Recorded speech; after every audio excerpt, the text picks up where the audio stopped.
واقعی پیغمبروں نے لوگوں کو اپنے ساتھ ملانے کے لیے کیا کچھ نہیں سہا ہے. لیجیے. میں سوچتی تھی کیونکہ وہ خدا کے رسول ہیں اور ان کے پاس معجزہ ہے اس لیے آرام سے اپنے کام کر لیتے ہوں گے، لیکن جو داستان آپ نے یونس نبی کی سنائی اس سے مجھے پتہ چلا کہ انہوں نے واقعی بہت زیادہ سختیاں برداشت کی ہیں. اگر یعقوب یوسف کی دوری سے نابینا ہو گئے اور یونس مچھلی کے پیٹ میں قید ہوئے، اگر ابراہیم آگ میں پھینکے گئے اور ایوب اس سخت بیماری میں مبتلا ہوئے، تو یہ سب اس لیے تھا کہ وہ اپنی سخت رسالت کے لیے آمادہ ہو سکیں. لیکن جو سختیاں محمد بن عبداللہ نے ان لوگوں کے لیے اس صحرا کے لوگوں کی خاطر برداشت کی تاکہ انہیں دین کی دعوت دیں، وہ تمام انبیاء سے زیادہ تھی. وہ پیغام جسے پہنچانے کی ذمہ داری آپ کو سونپی گئی وہ مکمل پیغام تھا. وہ تمام دنیا کے لوگوں کے لیے اور دنیا کے آخری دن تک آنے والے تمام انسانوں کے لیے پیغام تھا. جسے یہ پیغام سونپا گیا تھا اسے بہت مضبوط ہونا چاہیے تھا، اور یہ انسان کامل جس نے اتنی سختیاں برداشت کی یہ کبھی بھی رائے حق سے جدا نہیں ہوا اور عدل و انصاف کے سوا کسی چیز پر راضی نہیں ہوا. واقعی میں رسول خدا نے کتنا سخت دور مکے میں گزارا ہے. ہاں واقعی ایسا ہے. ایسی سختیاں برداشت کی ہیں جو ہم سوچ بھی نہیں سکتے.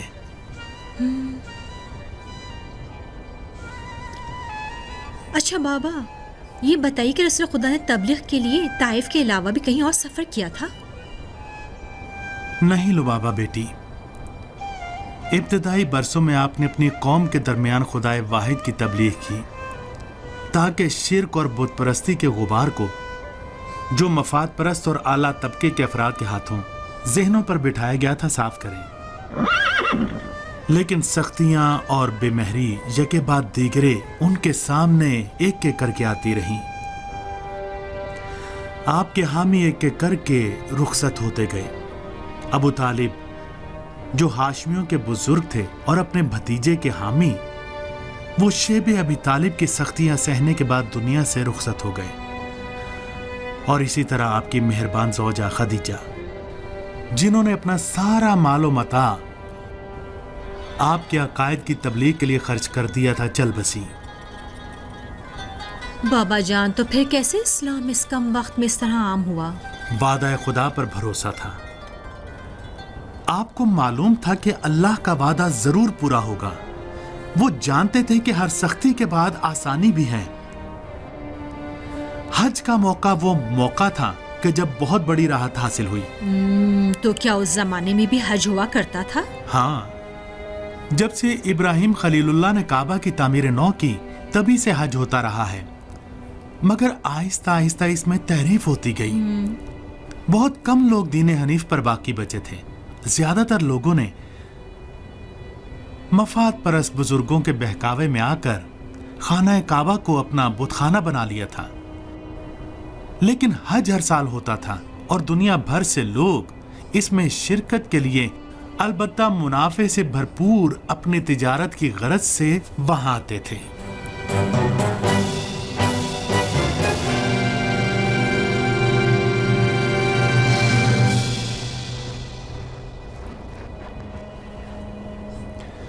رسول خدا نے مصعب بن عمیر نام کے ایک مسلمان نوجوان کو یثرب بھیجا تاکہ وہاں دین اسلام کی تبلیغ کرے. مصعب ایک خوش بیان شریف زادہ تھا. اس نے قرآن کی تلاوت کر کے بہت سے لوگوں کو اسلام کی طرف مائل کیا.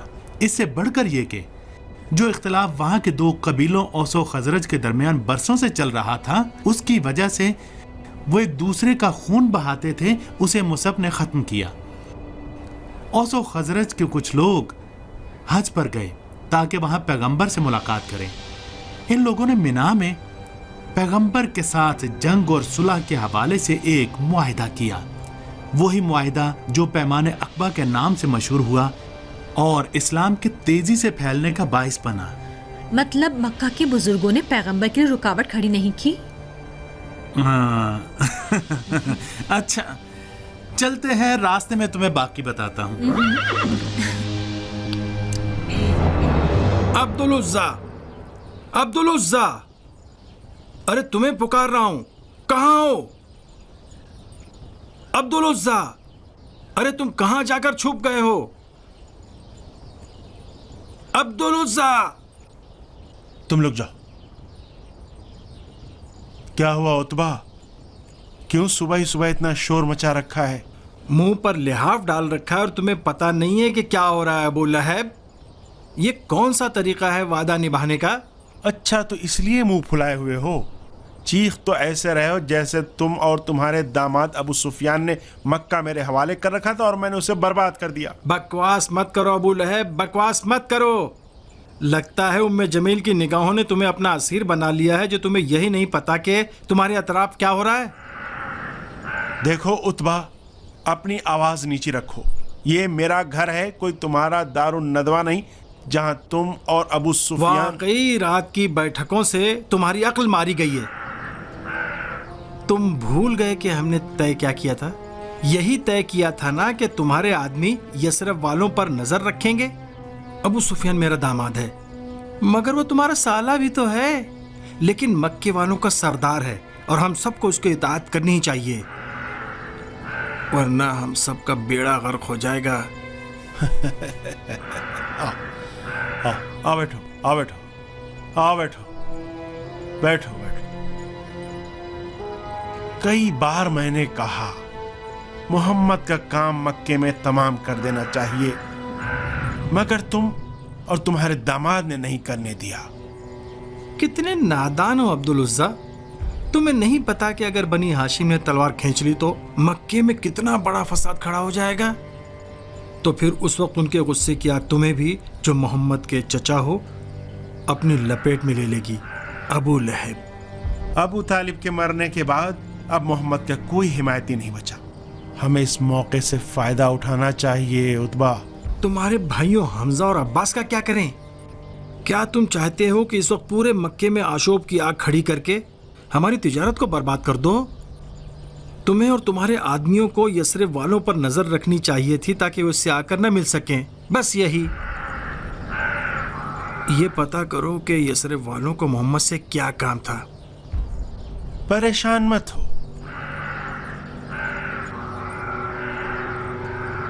तुम बेफिक्र होकर आराम से अपने घर जाओ और मजे करो।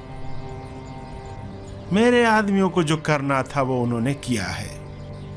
यसरफ वालों ने भी कुछ भी नहीं किया, बस तवाफ किया, बाजार औकाज में घूमे फिरे और अपने घरों को वापस चले गए और सो गए। बस यही?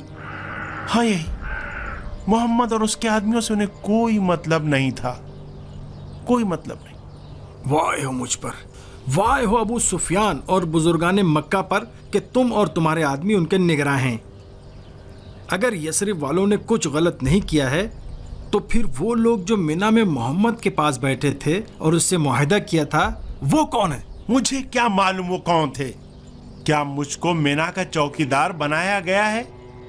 मक्का ऐसे लोगों से भरा पड़ा है जिन्हें सिर्फ अपनी अय्याशियों से मतलब। साद इब्न उबादा को देखा गया है कि उसने यसरफ के कुछ अफराद के साथ मिना में चुपके से जाकर मोहम्मद से मुलाकात की है। तुम्हें ये पता लगाना होगा कि उन्होंने क्या बातें की हैं और क्या करना चाहते हैं। साद इब्न उबादा यसरफ का मक्कार आदमी है। तुम्हें लगता है कि अगर वो कोई चाल चलना चाहेगा तो क्या सबके सामने चलेगा? देर होने से पहले उसे जाकर पकड़ लो ताकि वो कुछ न कर सके। उन्हें मोहम्मद से मुलाकात पर पछतावा होना चाहिए। अगर ऐसा न हुआ तो मोहम्मद और यसरफ वाले एक दूसरे से हाथ मिला लेंगे और मक्के पर कब्जा कर लेंगे। ये न हो कि कल यसरफ वाले हम पर हंसें कि हम बेवकूफ़ थे जो उनके काम से बेखबर रहे।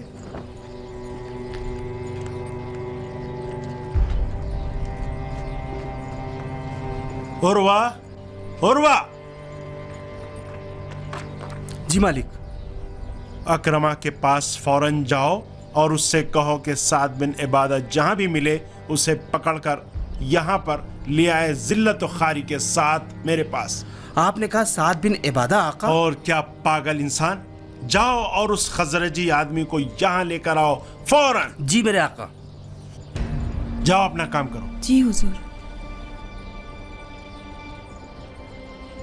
سعد ابن عبادہ ملعون، تم مجھے دھوکہ دینا چاہتا ہے، اپنا خیالی پلاؤ پکا رہا ہے۔ تجھے نہیں پتا عبد العزیٰ کے اندر کیسی آگ لگی ہوئی ہے۔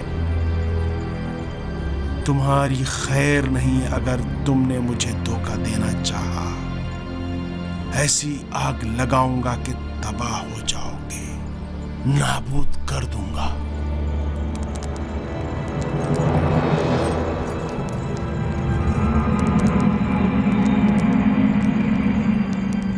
واہ بھائی واہ، جناب سعد ابن عبادہ، خزرجیوں کے سردار اور یثرب کی مشہور شخصیت، ہمارے غریب خانے میں خوش آمدید۔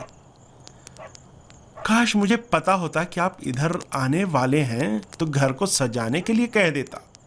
ناچنے گانے والے تمہارے استقبال میں دوڑے ہوئے آ رہے ہوتے۔ جو بھی ہو، تم مکے اور مکے والوں کے مہمان ہو۔ اچھی بات نہیں ہے کہ تم عام لوگوں کی طرح آمد و رفت کرو۔ اپنی بات کہو ابو لہب، بتاؤ مجھ سے کیا چاہتے ہو؟ میں کچھ نہیں، ہم مکے کے نیک اور سیدھے سادے لوگ بیٹھے ہوئے ہیں تاکہ دوسرے شہروں سے لوگ آئیں، طواف کعبہ کریں، مناسک حج انجام دیں اور آرام سے چلے جائیں، اور اس دوران ان کا جو دل چاہے کریں۔ ہمارے خلاف چالیں چلیں، ہمارے دشمنوں سے معاہدہ کریں اور ہماری نابودی کے لیے سازش کریں۔ تم بتاؤ ابن عبادہ، ہم مکے والوں سے تم کیا چاہتے ہو؟ کیا کہا مکے والوں سے؟ ذرا بتاؤ۔ محمد تو مکے والوں میں سے نہیں ہے، وہ تو تمہارے بھتیجے بھی ہیں۔ وہ تو ہے، لیکن پھر بھی وہ مکے اور مکے والوں کی بھلائی نہیں چاہتا۔ اگر یہی بات مکے کے لوگ کہہ دیں کہ عبدالعزیٰ مکے والوں کی بھلائی نہیں چاہتا تو پھر؟ بکواس کر رہے ہو سعد ابن عبادہ، مکے میں کوئی ایسا ہے ہی نہیں جسے اس بات میں کسی طرح تو کا پھر شک۔ کیا وجہ ہے کہ لوگ جوق در جوق محمد پر ایمان لا رہے ہیں اور ان کا ساتھ دے رہے ہیں؟ غور سے سنو سعد ابن عبادہ، مجھ سے بحث مت کرو۔ تم نے مکے والوں کے اصول کے خلاف کام کیا ہے۔ بجائے اس کے کہ تم مکے والوں کے ساتھ کاروباری لین دین کرو، تم چھپ چھپ کے محمد سے بھی ملتے رہے ہو اور ان کے اتحادی بھی بن گئے ہو۔ ہمارے جاسوسوں نے خبر دی ہے کہ تم لوگ مکے والوں کے خلاف فوج تیار کر رہے ہو۔ محمد کے دین نے یثرب والوں کے سینکڑوں سال پرانے اختلاف اور اوس و خزرج کے بیچ نفرت کو ختم کر دیا۔ اگر تمہیں اس کا دین پسند نہیں ہے تو اس کا یثرب والوں سے کیا تعلق ہے؟ میں نے اگر محمد سے بات کی ہے تو اس لیے کہ ان کے دعوے کو پرکھ سکوں، بس یہی۔ ان کا دین ظلم و زیادتی کو پسند نہیں کرتا اور سب کو مساوات اور بھائی چارے کی دعوت دیتا ہے۔ میں نہیں سمجھ پایا کہ تم نے کس طرح محمد امین سے ملاقات اور آشنائی کو مکے کے خلاف اتحاد سمجھ لیا ہے۔ کیا تم یہ سمجھ رہے ہو کہ ہمیں نہیں معلوم کہ کیا چاہتے؟ تم دھوکے بازوں کے باپ ہو ابن عبادہ، یہ سب جانتے ہیں۔ تم مکے کے بارونق بازار پر قبضہ کرنا چاہتے ہو، وہی بازار جو یثرب کے نخلستانوں سے کہیں زیادہ منافع بخش ہے۔ یہ سب بے سروپا باتیں کہاں سے اور کیسے بنائی ہیں ابو لہب؟ لعنت ہو تم پر اور خزرج والوں پر۔ جب میں تمہاری آنکھیں نکال کے باہر پھینک دوں گا تب پتا چلے گا کہ محمد پر ایمان لانے کی کیا سزا ہے۔ کیا کر رہے ہو عبدالعزیٰ؟ साद बिन इबादा की यही सजा है, बस यही। पागल हो गए हो क्या? साद खजरज कबीले का सरदार है और खजरज आधा यसरिब है। अगर कोई मोहम्मद के साथ साजबाज करेगा तो फिर कोई फर्क नहीं पड़ता कि वो कौन है। बेवकूफ़ी बहुत हो गई अब्दुल उज़्ज़ा। साद सियासत को समझता है, इसके साथ बातचीत हो सकती है। इसके साथ इसकी हैसियत के मुताबिक पेश आना चाहिए।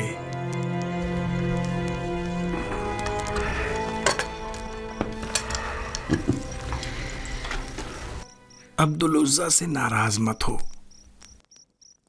ये गुस्से वाला आदमी है, गुस्सा इसकी सिरिश्त में है। साद, तुम यसरब के बुजुर्ग हो और जानते हो कि हमारे और यसरब वालों के दरमियान कैसे ताल्लुकात रहे हैं और कैसी दोस्तियां हम लोगों में रही हैं।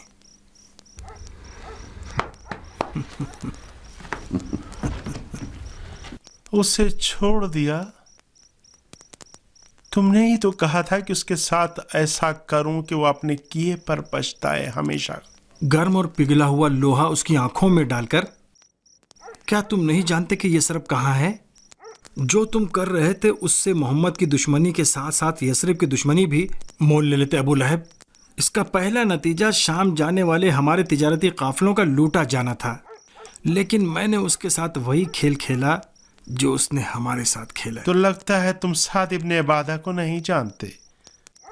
अभी से इस खेल में तुम अपनी हार मान लो। यसरिब वाले मोहम्मद से जो बात करना चाहें करने दो और उन्हें ईमान लाने दो। ऐसे हालात में यसरिब वालों से लड़कर हमें कुछ हासिल नहीं होगा। लेकिन तुमने खुद कहा कि गुस्सा मत करो अबू लहब। दारुन नदवा में कुछ और फैसला किया गया है, वही फैसला जो तुम और अबू जहल करना चाहते थे। हमें जानना होगा कि वो क्या करना चाहता है। इससे पहले कि वो यसरिब की तरफ निकले हमें उसे पकड़ना होगा, लेकिन मक्के के सभी 40 कबीलों की मदद से, हर कबीले से एक आदमी। जो आग अबू लहब ने लगाई थी उसमें उसकी बीवी के लकड़ियां डालने से वो और भड़क जाती थी। अबू सुफियान और मक्का के बुजुर्ग इस नतीजे पर पहुंचे थे कि रसूल खुदा का काम तमाम कर दिया जाए, मगर इस तरह के आग के शोले खुद उनके दामन तक ना पहुंचे। अच्छा, तो यानी रसूल खुदा और आपके थोड़े से साथियों से लोग इतना डरते थे कि मक्का और आसपास के तमाम 40 कबीलों को इस जुर्म में शरीक होना था। हाँ, मोहम्मद अमीन कुरैश के शुरफा और बुजुर्गान में से थे। मक्का के बुजुर्गों को यह पता था कि अगर कुरैश के बुजुर्गों के कत्ल का दरवाजा खुल गया तो फिर जल्द ही उनकी भी बारी आ जाएगी और ये आग उनको भी अपनी लपेट में ले लेगी। मैंने सुना है कि पैगंबर के घर के मुहासरे के बाद अली इब्न अबी तालिब हजरत की जगह बिस्तर पर सोए, ऐसा ही है? हाँ, सही सुना है। तो जब पैगंबर मुहासरे से बाहर निकल ही गए थे तो फिर क्या जरूरत थी कि कोई उनकी जगह पर सोए? वक्त मेरी बेटी, वक्त। वो लोग रसूल खुदा के घर पर नजर रखे हुए थे और इंतजार में थे कि आधी रात के बाद चेहरों पर नकाब डालकर आप पर हमला कर दे ताकि कोई ना समझ पाए कि किसने रसूल खुदा को कत्ल किया है। अली इब्न अबी तालिब ने रसूल खुदा के घर के पर्दों को इस तरह खींच रखा था कि वो ख्याल कर रहे थे कि पैगंबर घर में है। वो पैगंबर का एक सब्ज रंग का कपड़ा ओढ़कर उनके बिस्तर पर आराम से सो गए। उन्होंने दरवाजे के सुराखों से झांका और ये समझे कि ये मोहम्मद हैं जो बिस्तर पर सोए हुए हैं। हमलावर इंतजार कर रहे थे कि बाकी लोग भी उनसे आ मिलें और हमले का तयशुदा वक्त आ पहुंचे। यही वो बेहतरीन वक्त था जब रसूल खुदा मक्के से बाहर निकल गए। वाकई कितना बहादुरी का काम किया उन्होंने। मुझे नहीं लगता कोई इस तरह की मौत का इंतखाब करने के लिए तैयार हो। हाँ, बहुत बहादुरी का काम है। खुदावंद आलम ने अली के इस काम पर अपने फरिश्तों के सामने फख्र किया। और जिस वक्त रसूल खुदा मदीने की तरफ तशरीफ ले जा रहे थे तो उस वक्त ये आयत अली इब्न अबी तालिब की शान में नाजिल हुई।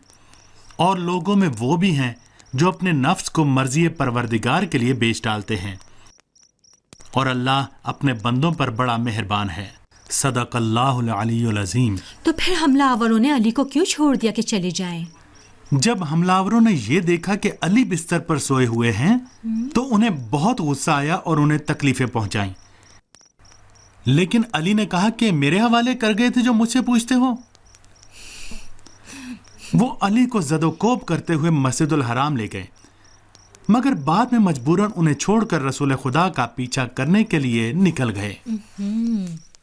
इस अरसे के दौरान अली ने वो तमाम अमानतें जो मक्का के लोगों ने पैगंबर के सुपुर्द की थी वो उन्हें वापस की और मदीने की जानिब निकल गए।